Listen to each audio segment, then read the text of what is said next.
A very good evening, everybody. Thank you so much for joining us here today on this special Facebook Live for World Health Day. Welcome, Lavneet. I'm delighted to have my guest today, acclaimed nutritionist Lavneet Batra. She's a young, active, and accomplished nutritionist and is one of Delhi's most insightful nutritionists and a columnist. Lavneet is also the founder of Nutrition by Lavneet, which is on Facebook and Instagram. And she holds a BS and an MS in dietetics and believes in a sustainable, no deprivation approach to a meaningful, long lasting lifestyle makeover. For her, nutrition is delicious and doable. Welcome, Lavneet. Thank you for joining us today. Thank you so much for your kind words and having me here. It's an absolute delight. Our pleasure, Lavneet. We are absolutely delighted to have you here. We are here to talk about Lavneet's new book. It's called 50 Desi Super Drinks, published by Rupa. And I'm going to dive right into a whole bunch of questions I have. Audience, if you all have any questions, please put it in the comments section and we'll be happy to answer them. So, Lavneet, you talk about sugarcane juice, which I personally love. How do we ensure hygienic sugarcane juice? That's a very valid question, and especially these days, right? Sugarcane, firstly, I think if you're getting the juice, it's very important to know that have it fresh. And if you're trying to have it fresh, then hygiene is the next question. If you can source a sugarcane machine at home, it'll be a good investment. Of course, it does come with a certain cost. But if you're not a big fan and you just want to have maybe one glass per season, then maybe you can go to certain places. I think in Delhi and Gurgaon, pre-COVID at least, places like Food Hall, they were doing fresh sugarcane juice. Right. You can source. Oh My Gunna is another brand that will supply fresh sugarcane juice. I think given situation, you probably don't want to get it off the streets. And it is something that you can't even heat. So you can't, so it's better to either, or you can have sugarcane. I feel, of course, sugarcane, just chew it. You have to, of course, take the first peel out, and then it's not that hard for you to just chew it. You know how we used to have ganeris earlier with some pink salt, and it will give you the same benefits. In fact, better, because it's really strengthening for your jaw. I have heard, Yes. So I was just wondering if there was a tip or trick that we could, use to extract the juice. I'm sure there'll be something at some point for us to try it out at home. Yes, I think for juicing sugarcane, because it needs a certain kind of juicer. So you'll have to probably get that machine, which is an investment. It'll cost you somewhere from 10 to 12,000. Okay. So like I said, if you are like, I love sugarcane juice. So if you want to try it at home, then that's probably the best bet there. Great. Thank you, Lavneet. Lavneet, in your book, you've said to consume turmeric with milk, but not with water. Why is that? See, food and nutrition is such a delicate science. It's not just about gulping something down. It's about how you're preparing it, the recipe, the timing you're having it, and how you're combining it with the right nutrients which help in utilization of it. You don't want that curcumin that is present not to be utilized by your body. Correct. So curcumin works really well in fat medium, not in water medium, unless you're having it as an extract. When we are having haldi, it's not in its isolated extracted form. So fat is the best way to, and boiling in fat is the best way to actually extract that curcumin. And we add black pepper to it. So piperin in black pepper helps again with better functioning of that anti-inflammatory effect we are looking for. So someone I know has soaked methi seeds with haldi in it in the morning. So you think it's not beneficial? Methi seeds is okay. Aqueous solution of methi seeds, fenugreek seeds works, but not haldi. Not haldi. Okay. Great. That's a good tip, really. So, Lavneet, these days, immunity is the biggest buzzword. Everywhere you look, we are talking about immunity. Now it's been more than a year. So, the age-old kadha, what's your take on it? What's the kadha that we should be having, and how often? What would you For recommend? sure. Because even I have been seeing patients, COVID patients, and over a year, and this is something that I would like to first start with saying that you cannot expect just one drink to build your immunity overnight. Immunity, it's a complex system in our body which needs to be built with different aspects. Of course, food is one aspect. So when I talk about food, our macros are very important. How we distribute those macros. So healthy fats, actually, be it coming from coconut, be it coming from ghee, good quality A2 cow milk ghee, be it coming from mustard oils, be it from almonds, sabza seeds in summer, are very, very important. So check what oil you're using at home. Try to have 2 servings of nuts and seeds in a day. That will also give you a good amount of magnesium and zinc in the diet. I know we all are somewhere having Zinc-O-Vet and zinc supplements, but building the right foundation with food is crucial, right? Then secondly, enough protein, 60 to 80 grams of protein. So if you're having, 3 servings of either dal or chana, rajma in a day, which is very simple, a dal chila, 1 katori rajma, 1 katori dal is good enough. Try to have 1 serving of probiotic in a day. So our gut health is very closely interlinked with our immunity. So if you can have dahi, you're not in lactose intolerant, then have 1 serving of homemade curd in a day. If not, then have pickle or have kanji, which is again a very good probiotic to start your day. Okay. And limit sugar, limit anything that will cause inflammation, right? So it's not that you can't have carbs. You can have dalia, you can have roti and rice. All of that is okay. Now coming to micros of it, you need enough zinc. Make sure you're not deficient in vitamin D, because it's a very, very common deficiency, and vitamin D plays a very important role in our immunity. Magnesium, many Indians are deficient in magnesium, so try to include potato or banana, rice. These You really foods think Indians usually, include potato? but why not? If it is done in the right I'm saying combination. we love our potatoes so much that Yeah, so but try to have it, like I feel that, like again I said, preparation is so important, not as French fries, not not as as French fries. right. So and then move to the kada, because kada, how it helps, say be it made with haldi or it is made with ginger, black pepper, that can help in warding off certain infection, but it Right. doesn't, immunity that ways is very complex. But please don't overdo kadas that are very high in concentration with herbs that your body is not used to, especially like giloy. I've seen many patients that also backfires with kidney function, liver function. So a very safe drink to have in the morning if you're looking for that kada would be haldi with the milk at night. So it would be a haldi wala doodh with black pepper, or you boil ginger and tulsi together and have it as a water, steep it in water and then have it. Okay, lovely. Sounds good. Um, I see a lot of people infusing regular drinking water, Lavneet, with Yeah. like mint and cucumber and things like Yeah. that. What's your take on it? If that makes you drink more water, go for it. Go for I it. think it just looks pretty, and it is a little bit more alkaline. There's no denying that. Right.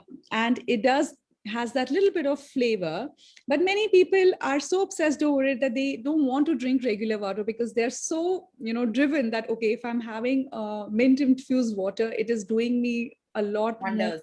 Yeah, it doesn't work like that. What does help is infusion for 8 to 10 hours if you're doing, and then you need to understand your own body constitution. So when you're looking at fruits and vegetables, ginger, lemon, and minced mint leaves, not whole mint leaves, and then you infuse it. If not 8 to 10 hours, you can infuse it for 3 to 4 hours, and then that'll help. Infusion overnight with silver or copper vessel also makes the water very alkaline. So if you feel acidic in the morning, that's a good way to start your day with an alkaline water without getting the Kangen machine, which is very popular again these days. Right, right. Great. That's a great tip as well. So I'm going to read out a bit from the book.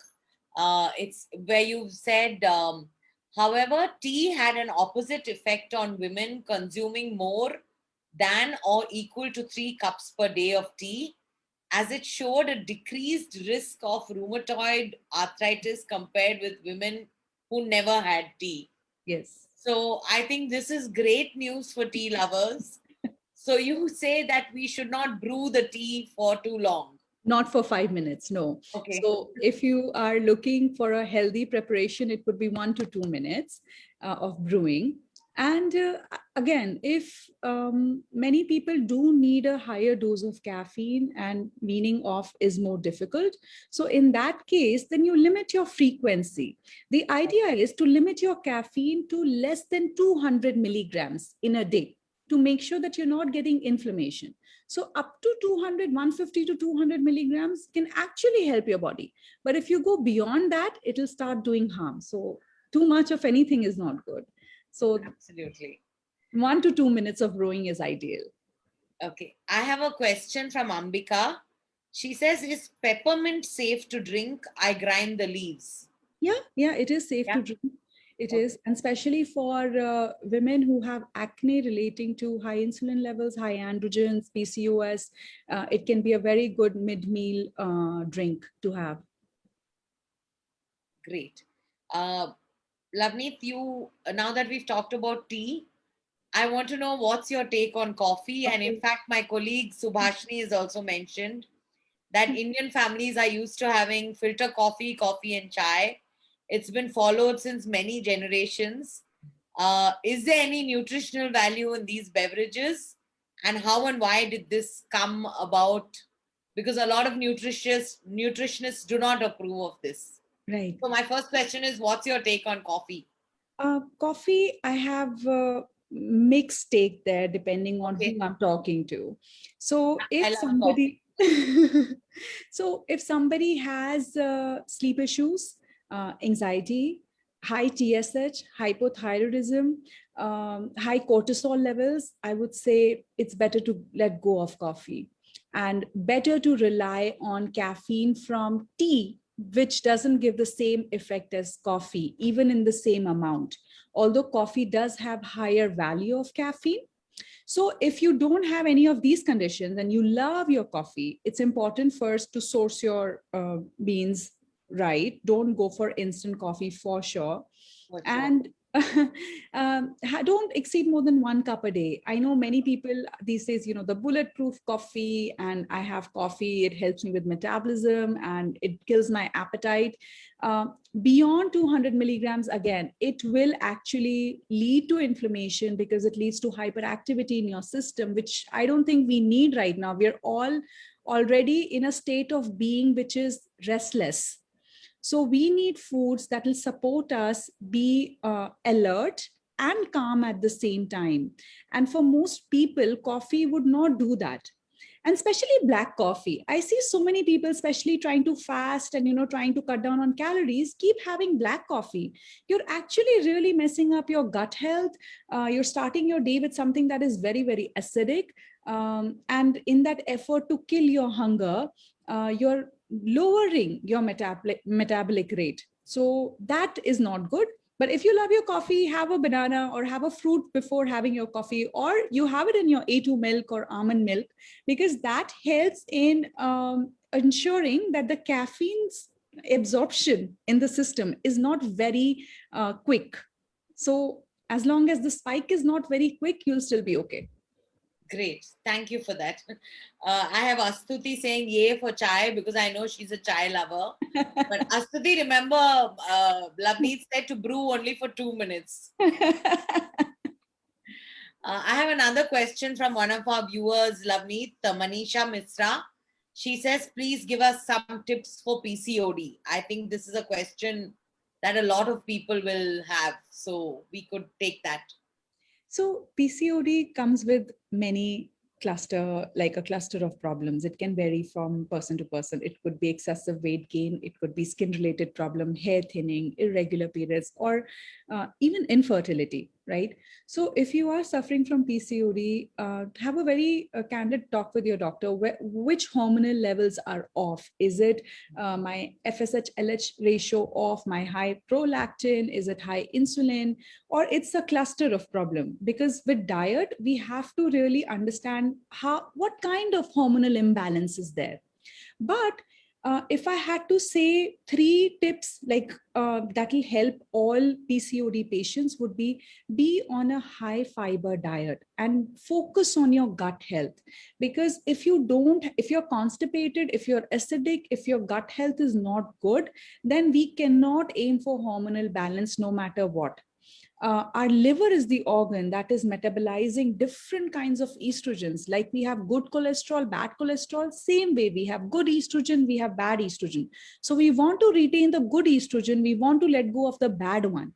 So fiber, when we have enough fiber, the bad estrogen is, excreted from our body more quickly, and that helps. Then understanding, having enough of your omega-3, having anti-inflammatory food, curcumin. If you are having really bad body aches, fatigue with your PCOS, then maybe having curcumin supplements can help. B vitamins, make sure you're not low in vitamin D or B vitamins, because both are essential for that hormonal balance. And enough of good fats. When you have PCOD and you have too much heat in your body, then the good fats you can rely on would be coconut, sabza seeds, and avocado. Sometimes not so easily available, but they give really good results. But if your body is not too heaty, you don't get acne very easily, there isn't excessive bleeding during periods, then you can also go for cashews, flax seeds. And again, we do seed cycling based on what phase of your cycle you are on. So the diet principle there is more complicated, but please make sure, and your sleep, fix your sleep timing. Sleep hygiene is very important, because we underestimate how much our sleep impacts our hormonal balance. So if first you'll have to probably pinpoint that, okay, these are my cluster of problems, and then find a solution. Great. So, Manisha, I hope that helps you. And since it's World Health Day, wishing you great health. I'm taking a few questions from the audience, Lavneet. Yeah. Ambika wants to know, is there a drink recipe to soothe your mood? Also something to induce sleep? Yes. So it's very commonly known, chamomile, but many people don't know it's actually Indian origin. So chamomile tea can help. For mood elevator, what really helps is kava. So you can use a Kashmiri kava, green leaves, rose petals, almonds, kesar to brew yourself some really nice kava, which is a mood elevator. You've also mentioned something else about kava in the book, right? Yes, yes. About kava and sex drive. I was like, Yeah, it helps elaborate. sex drive, both in men and women. Of course, I feel these days our relationships are strained, and stress has a big role to play there in decreasing sex drive and libido, right? Especially during this pandemic. So what we need right now is foods, of course, that help us bring those stress levels down. And kava does that. But beyond that, it helps with better blood circulation. So it helps in women, it helps with better lubrication, which definitely helps. And even for men with ED, why it helps is because better blood circulation and oxygenation. So try kava to, spice up your love life. Ambika, I hope you're going to have a cup of kava at least tomorrow. Instead of wine, wine is just so overrated. Try kava, guys. That's lovely. Subhashni wants to know, can you share an easy to make and good for the health detox drink? And how often can we have it? Detox drink. So detox again has if immunity has become popular, so has detox, right? We want to just go crazy on food binge and then look for a detox. So our body is quite capable of detoxing itself if we can just give it rest, right? So the best way to detox the next morning is giving yourself foods that will support your liver, your gut health, and just let you not overload your system with more toxins. Wheatgrass juice. So you can start with 30 ml of wheatgrass juice in the morning, or even sugarcane juice is an excellent detox drink because it helps in aiding liver function. So if you don't like those green juices in the morning, you can try sugarcane juice in the morning. Lovely. Thank you so much, Lavneet. Dimple Gupta Singh says, she says, I have migraine issues. And if I don't have my morning cup, 50 to 75 ml of coffee, somehow by afternoon or so, the migraine triggers. Though I have heard a lot that caffeine leads to more headaches and migraines. What's your take on this? So the withdrawal will give headaches. There's no denying that. But Okay. what will help is have 7 soaked almonds and 2 soaked walnuts and 1 soaked date before having your coffee, so that you're not having it empty stomach. Right. Having it empty stomach is worst. So first try to include almonds, then move on to walnuts, then dates, depending on you shouldn't feel too full, and then try to increase the gap between your coffee and this snack, and then you don't have to leave your coffee. Okay, great. That's a very simple and doable tip. I have a lot of cheering going on online for you, Lavneet. Lavneet, someone saying yay for kava, and yay for sugar cane juice. Thank you. It's like a little squad over there. So again, in the book, you say coconut milk is a successful weight loss formula. How? Yeah, I think weight loss is always just linked with low calories. If something has calories, if something has fat, how can it make you lose weight? But we are not calorie meters. We are human bodies, human beings, right? It's not as simple as calorie in and calorie out. It's about the environment that we build in our body, which will help us either utilize energy or store energy. So storing energy, storing fat. Or there are so many people who eat anything they want, but they're always fit. There has to be some reason behind it. So there are certain foods that will help you fuel in a way, support you in a way that builds an environment of energy utilization. Now, coconut milk has MCTs, medium chain triglycerides, which are a direct fuel for our intestines. When our intestinal cells are happy, they utilize nutrients better. Our hunger hormones are happy. Our hunger hormones don't spike as much. Weight loss, if you have won the hunger hormone battle, you have in a long run won the weight loss battle also. Because, sorry, I think my internet, can you hear me? Yeah, I can hear you fine. Yeah. Can you hear me? Okay. So if you're able to, now I can, yes. Okay. If you're able to regulate your hunger hormone, that is the first step towards a successful weight loss program. That's why coconut milk helps. Great. That's very useful. Manisha has another question. She's the one who asked about PCOD. She says, is it safe to assume that wheatgrass does not contain gluten? No, wheatgrass does not contain gluten. Okay. It does not contain gluten. Okay. Again, coming back to the book, Lavneet, you say diabetics should drink saffron milk, which in combination with a host of things helps in stabilizing blood sugar levels. So you also say milk is one of the most misunderstood foods these days. So what's your take on regular milk for kids? And is almond milk and others just a fad? Milk is definitely one of the most misunderstood foods these days. Most people, I feel there's this whole fad about going dairy free and lactose free. What matters here is, where are you sourcing your milk from? Because most of us are just getting dabbe wala milk, and we cannot tolerate that milk very well. And it's leading to other set of problems that lead to inflammation, right?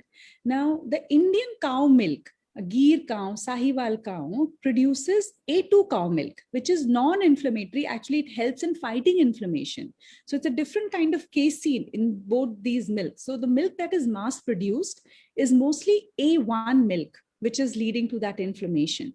So first, make sure if you're including milk for yourself or for the kids, you're sourcing the A2 milk of Indian variety, right? If you're doing that, and if your child is not allergic or intolerant, then it's absolutely fine to give. Why? Because milk takes care of a lot of nutrients requirement in one go, but source is most important.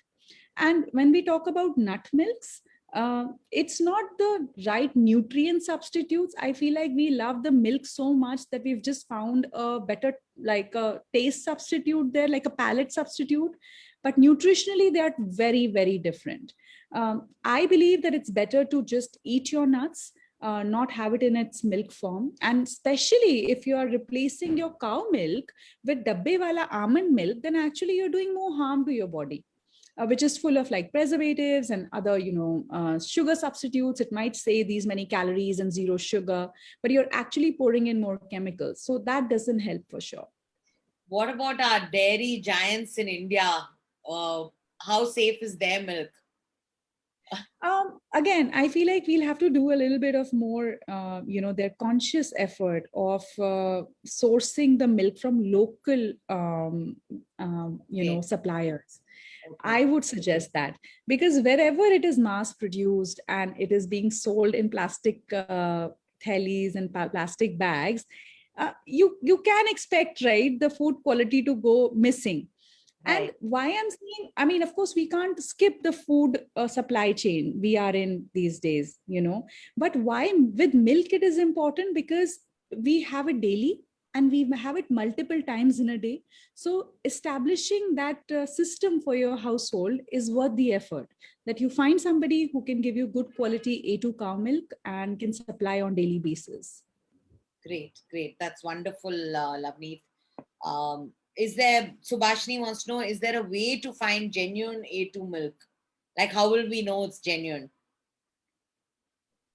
That research, I feel like without taking any names, I would say that you'll have to. And I think the color, I mean, if you are looking for those parameters, how you would know, the color of cow milk is different. It's a little yellowish in color. You can make it out with the taste also. If you have had pure cow milk, how it is so different from the milk that we get in thelis. I remember, like, I have grown up on a farm, so I was like, wait, this doesn't taste like milk, the milk that we get usually in Delhi. And there are other, like, there are places like, in Delhi we have Altitude Store.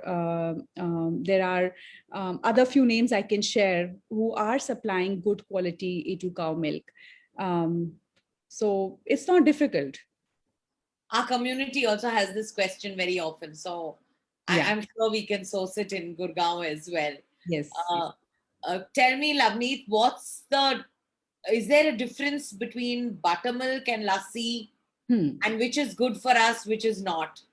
It really depends on how you are making the buttermilk and lassi. Lassi is mostly made with diluting the yogurt and then, Right. just blending it all together. But buttermilk is fermented milk, and then the butter is actually extracted out of it. There's nothing wrong with either one. Buttermilk, though, has higher protein.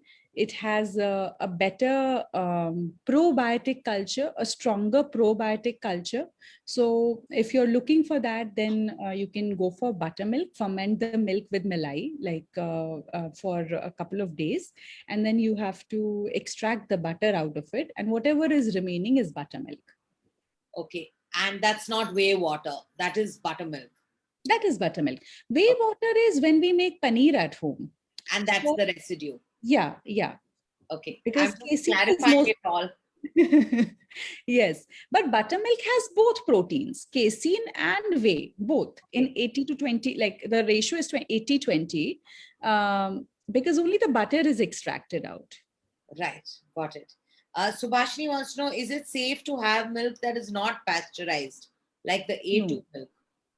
No, So you have to look pasteurize for it for A2 sure. pasteurized milk. Well, you can pasteurize it at home, na? We can, Which is by I boiling. mean, we all, like, by boiling it. You can Okay. home pasteurize it. Okay, that's great. That's great then. I have another question from Ayalita. She says, I have heard papaya helps in detaining to be used after a beach vacation. Does that make any Okay. For after, if you apply it on your skin or eat, tanning? I yes, think she yeah, means. yeah, it Okay. does, it does. Okay. Although it doesn't have a lot of glutathione, you can use the foods like broccoli and the greens and cashews. The foods that are rich in glutathione will help with detanning faster. But papaya application, tomato, potato, applying these juices help. Okay, great. Yeah. Ambika wants to know what's the story on guava leaf tea. Guava leaf tea. I actually haven't heard of that before. Okay, Ambika, maybe you should send me an email and I'll forward it to Loveneet next to find out. Um, please share a little bit, Loveneet, about from the book the PMS remedy that you've detailed. Right. So for PMS, ajwain is one spice in our kitchen cabinet that helps a lot.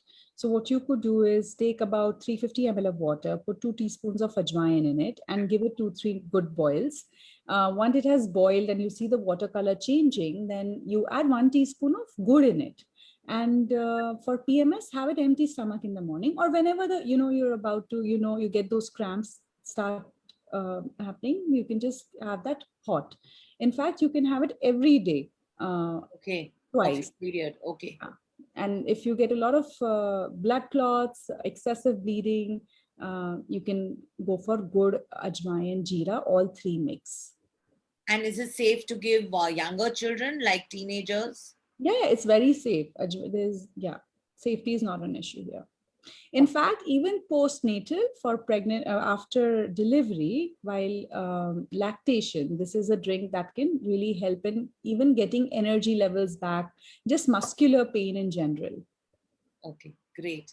I'm going to read a bit from the book because I love this line where you say a girl should have her reasons right, no matter what she decides to do. You cannot possibly have enough reasons now to dread mangoes this season. As for love, they say it is blind. So it's always safe to back it up with some logic. In this case, we have logic, love, and health all blended in one. So now that mango season is beginning, Lavneet, Yeah. tell us what are the do's and don'ts of mangoes? So of course, mango is, always feared. And I have had, no matter who I'm talking to, they'll ask me again that, are you sure I can have mango? So yes, you can have mango.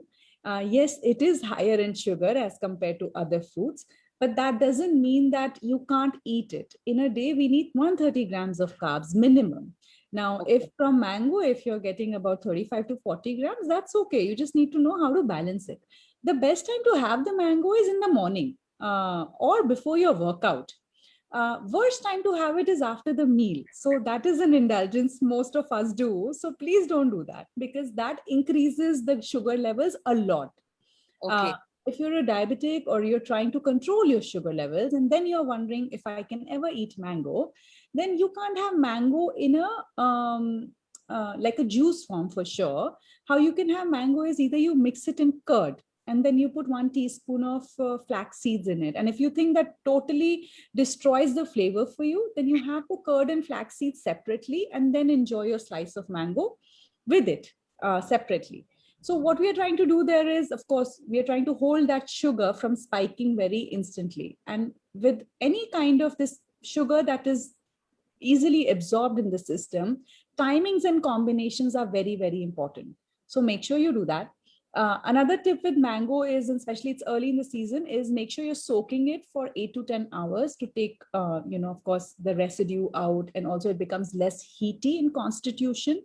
So do that before you consume it. Soak it in normal water? Yeah, like a tub of water. Whenever you get your mango, just soak it in for a few hours and then have it. Okay, that's So a good. like how, like I remember it, I was not allowed to eat mangoes as a child because I would get nosebleed with Okay. mango. And that happens for kids, and for many people it would be acne, or it is heaty. So you can either pair it with yogurt, and of course soaking definitely helps. Okay, that's a great tip. I have two more questions from our members. Rachna wants to know, Rachna Malu, what to do for excessive acidity for lactating moms. Excessive acidity, I think it happens especially when your sleep timings are not regimented. When you're feeding and new mom, the sleep routine is off, that leads to acidity. So what you have to see is what time you're having your dinner, and if you're waking up again at a lot of times at night, are you eating something at that time or not? Don't have like namkeens or those finger foods, they cause more acidity. So the first time, like if you're awake for more than 3 hours after your dinner, have a cup of milk. If you're awake even after 2 hours of that, have a fruit. It could Banana is really good, especially for acidity, or you have a peeled apple, or you have a bowl of anar or a bowl of papaya. And then try to regulate your sleep timings. That will really help with acidity. But the other thing that you can mix with milk is 1 teaspoon of gulkan. You can get organic, a good quality gulkan, and have it with milk before you go to bed. So that will help the next morning. As a morning routine, start your day with oil pulling. So you just take 1 teaspoon of coconut oil and keep it in your mouth for 10 minutes, swish it and spit it out. This will help with acidity. And then have a fruit right away. Okay, lovely. That's lovely. Rachna, I hope you got that. Shweta Patel says, can you suggest some remedies for heartburn during pregnancy? Heartburn, acidity. So I think for many women, heartburn during the third trimester and even after delivery can happen if the food volume and the food timings is not fixed. And that's a very, very common problem for new moms, that we just don't have time for ourselves and we are eating and sleeping whenever it is. And that's the reason. So till you fix that root cause, the problem will not go. What you can do is limit your volume of food at one given time, have small frequent meals, don't have fluid with the meals. And try again for heartburn as well, try oil pulling in the morning, and you can start your day with a glass of coconut water and soak sabza seeds. That will also help. Great, great. I have one more last question from Dimple. She says weight loss is basically following a healthy lifestyle. But nowadays, people are following diets, that is, crash diets, fad fruits, and intermittent fasting, etc. I believe that this is not okay for us, but I really want to know the facts behind it. So intermittent fasting can help because again, like I said, fasting helps our system just rest, but it needs to be done in the right way. It helps our biological clock fall in place. It just helps our cells do better utilization of energy. But if you are fasting and then during your eating window, you're eating junk, that, okay, I have only these 6 to 8 hours to eat, I'll eat whatever I want, you're doing your body more harm. Then it's the wrong approach. So you need to know how to do intermittent fasting. But if you're talking about keto, I definitely, don't believe in those diets that are not bringing balance to our life. Because of course, food is there for nourishment, and, it's an important way that's the only way actually we survive and nourish our system.